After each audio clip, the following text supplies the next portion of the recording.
शासन पर विराजमान श्री सूत जी महाराज, जिनके मध्य में श्रीमद् भागवत वार्ता अंतर्गत हम आज चतुर्थ दिवस में प्रवेश कर चुके हैं।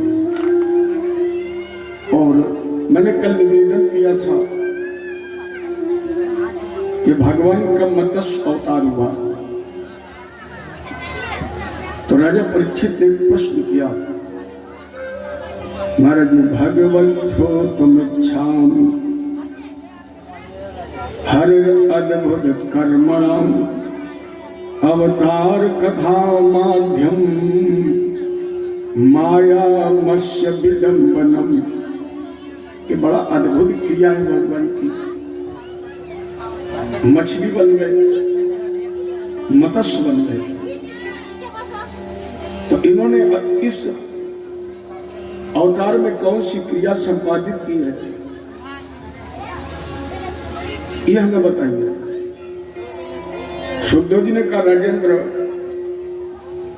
पिछले कल्प में ब्रह्म नामक नैमित्तिक प्रलय हुआ था,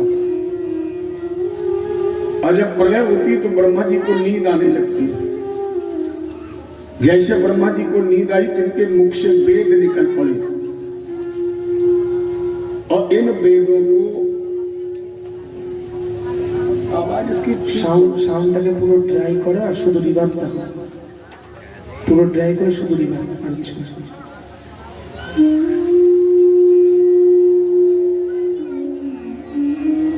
जैसे वेद निकले तो उस समय हैग्रीव नाम के वेदों दैत्य ने वेदों को चुरा लिया। उस समय इस पृथ्वी पर राज शासक था सत्यव्रत नाम का राजा। तत्र राजर्षि कश्चिन्नाम्ना सत्यव्रतो महान। सत्यव्रत नाम के राजा का राज्य था।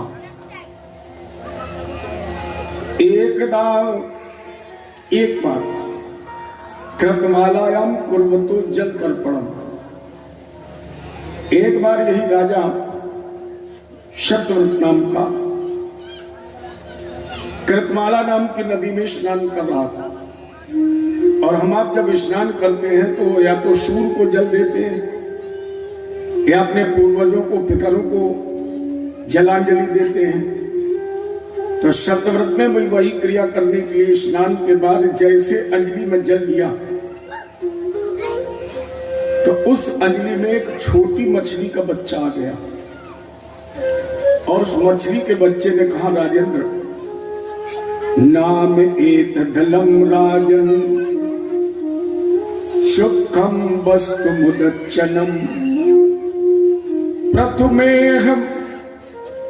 महाराज जी, प्रथुदेहि पदम मह्यम त्वाम शरणम गतः। राजेंद्र, मैं बहुत छोटी हूं, और अगर आपने मुझे इस नदी में छोड़ दिया तो इस नदी की जितनी बड़ी मछलियां हैं वो हमें खा जाएंगी, इसलिए हम आपकी शरण में हैं। अब यहां ध्यान देने की बात है कि परमात्मा क्या केवल उस नदी की मछली की तरफ इशारा कर रहे हैं? भगवान तो जगत व्यवहार में यह संदेश दे रहे हैं कि यहां नियम है, बड़ा छोटे को खाता है, केवल मछली नहीं। जितना बड़ा है वो कोशिश करता है कि हम छोटे को खाएं। जैसे आपके पड़ोस में अगर बढ़िया महल बना है तो आप महल की छत्र छाया में रह लेंगे, लेकिन महल वाला ये सोचेगा कि इसकी झोपड़ी किसी तरह नष्ट कर दी जाए। यही भगवान इशारा कर रहे हैं, अगर इस संसार रूपी सागर में आपने मुझे छोड़ दिया तो इसके अंदर जितनी भी बड़ी मछली है वो सब हमें खा जाएंगे, इसलिए मेरी रक्षा करो। लेकिन राजेंद्र, जरा विचार करो कि जो तुम्हें नष्ट कर रहे हैं, जो तुम्हें खाने की कोशिश कर रहे हैं, क्या इस संसार में वो अमर रहेंगे? एक संत ने यहां बड़ा सुंदर भाव दिया, जरा समझिए। एक एक शब्द इसका कीमती है। कुछ पल की जिंदगानी एक रोज है सबको जाना, बरसों की क्या तू सोचे, पल का नहीं ठिकाना। कुछ पल की जिंदगानी एक रोज है सबको जाना, बरसों की क्या तू सोचे, पल का नहीं ठिकाना।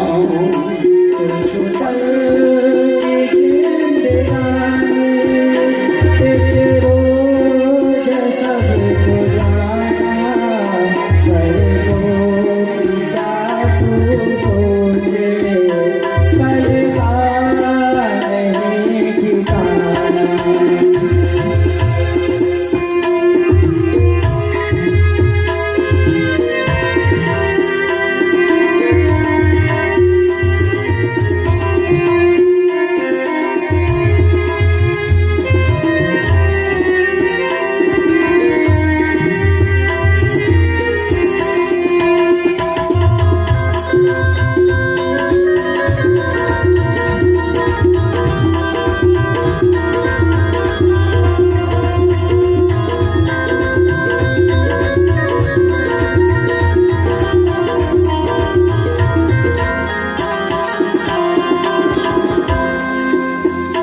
मलमल के तूने अपने तन को है जो निखारा, इतरों की खुशबुओं से महके शरीर सारा। मलमल के तूने अपने तन को है जो निखारा,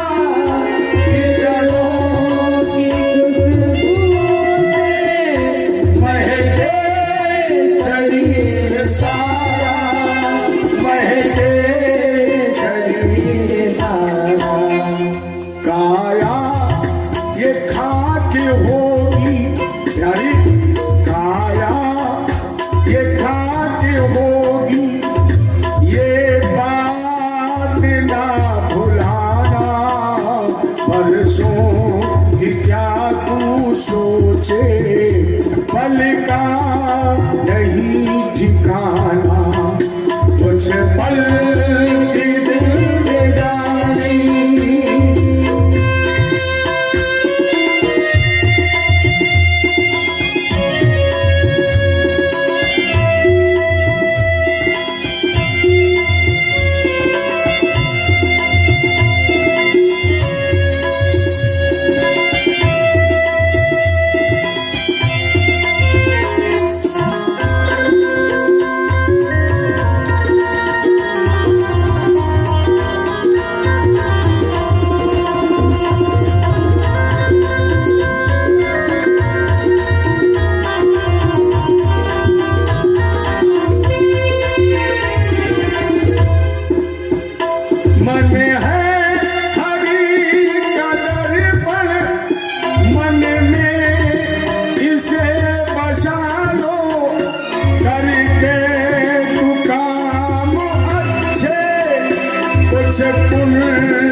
आएगी वो घड़ी जब कोई न साथ होगा, कर्मों का तेरे सारे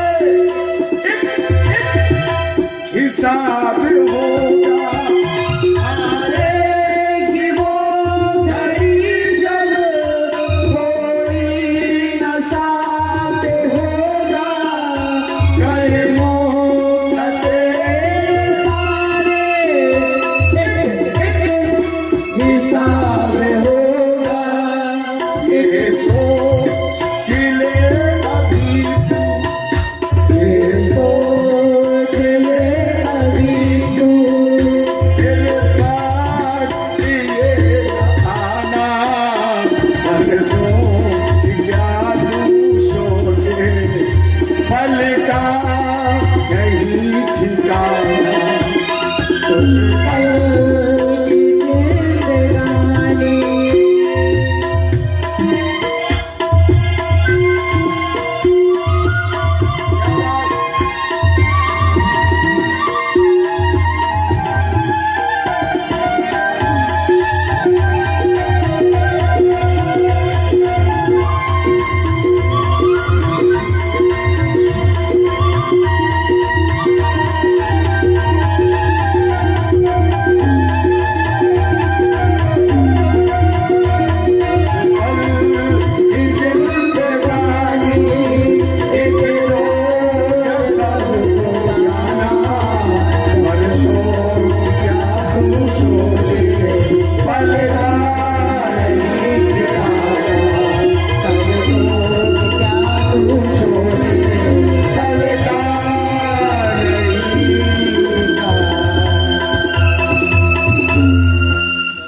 बरसों की क्या तू सोचे, पल का नहीं ठिकाना। एक पल का ठिकाना है। दूसरे शब्दों में सुने, संसार की ऐसी विचित्रता है, जिसे आना पड़ा उसे जाना पड़ा। धन दौलत में जिन्हें देखा सुखी, किसी काल उन्हें भी पछताना पड़ा। उद्यान में न ऐसा कोई पुष्प खिला, खिल करके न जिसे मुरझाना पड़ा। संसार की ऐसी विचित्रता है भैया, जिसे आना पड़ा उसे जाना पड़ा। तीसरे शब्दों में सुनिए, मुट्ठी बांध करके प्रेमी आए हो जगत के बीच। कैसे आई थी? मुट्ठी बंद थी। बंद मुट्ठी लाख की और खुल गई तो खाक की। जब तक मुट्ठी बंद है दादा, तब तक लाख की। मुट्ठी बंद लाख की, और अगर मुट्ठी खुल गई तो फिर खाक की। तो मुट्ठी बांध करके प्रेमी आए हो जगत के बीच।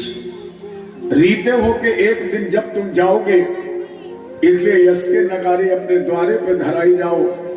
न लादे लिए आए हो, न लादे लिए जाओगे। न कुछ लाद कर लाए हो और न कुछ लाद कर लेकर जाओगे। वही भगवान मत्स्य के रूप में करे, सत्यव्रत इन्ना एव दलम राजन सुखम वस्तु मुदच्चनम प्रथुदेहि पदम मह्यम ताम शरणम गतः। तुम राजा हो और हम एक मछली के बच्चे हैं, मुझे बचाइए। तो सत्यव्रत ने उस मत्स्य को बचाने के लिए गड्ढे में रखा, बड़ी हो गई। तालाब में रखा, उससे भी बड़ी हो गई। नदी में पहुंचाया, चौड़ाई में ज्यादा हो गई। सत्यव्रत ने उस मछली को समुद्र में छोड़ दिया, और जैसे समुद्र में छोड़ा कि इस मछली की लंबाई हो गई 400 कोस, और समुद्र की चौड़ाई भी 400 कोस है। जब ये 400 कोस की हो गई तो फिर वही शब्द दोहराए, नाम एक दलम राजन। राजेंद्र, मैं तुम्हारी शरण में हूं। अब सत्यव्रत को ज्ञान हुआ, इसके मतलब ये मछली नहीं है, ये मत्स्य नहीं है, इसलिए हाथ जोड़ करके प्रश्न किया, किम्बाम, कौन है आप? आवाज आई, सत्यव्रत, हम तुम्हारी साधना से बहुत प्रसन्न हैं। इसलिए हम तुम्हें संदेश देने के लिए आए कि आज के ठीक 7वें दिन प्रलय हो जाएगी, तो तुम समस्त बीजों को, समस्त औषधियों को संग्रहित कर लो। जब ये सारा संसार जलमग्न होने लगेगा तो तुम्हें एक नाव दिखाई पड़ेगी, जो सप्त ऋषि जिसको चला रहे होंगे। उसी नाव पर तुम समस्त औषधियां, बीजों को रख लेना और नाव पर बैठ जाना।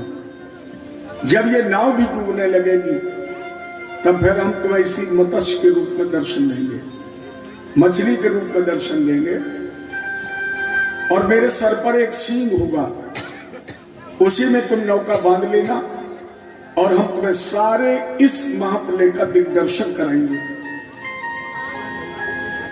तो 7 दिन तक देखो, जीवन में 7 का विशेष महत्व कल भी थोड़ी मैंने चर्चा की थी।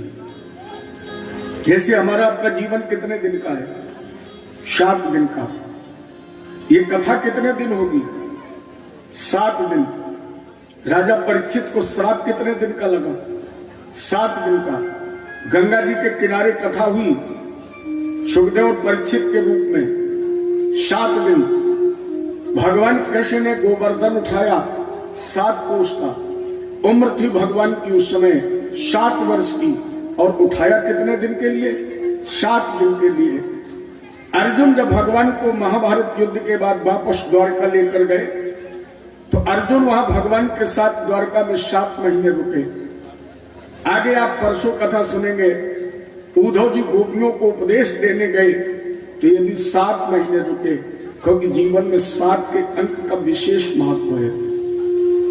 तो सत्यव्रत ने 7 दिन तक साधना की, और वही जगह जगह जब जल के फव्वारे निकल पड़े, महाप्रलय हुई, तब तक भगवान ने हयग्रीव नाम के दैत्य का उद्धार करके वेदों को सुरक्षित कर लिया, और सत्यव्रत नाम के राजा को उसी नाव पर बैठाकर हिमालय की तरफ चले गए।